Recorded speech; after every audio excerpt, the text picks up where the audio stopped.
బంధమంటూ ఎరుగని బాటసారికి అనుబంధమై వచ్చింది ఒక దేవత.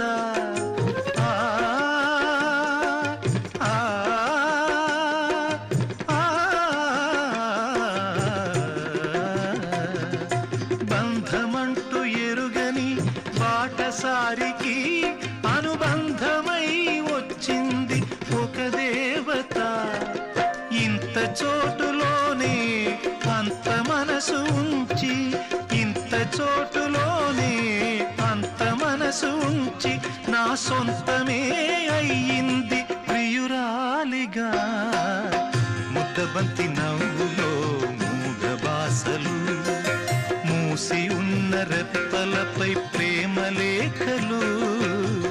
ముద్దబంతి నవ్వులో మూగ బాసలు.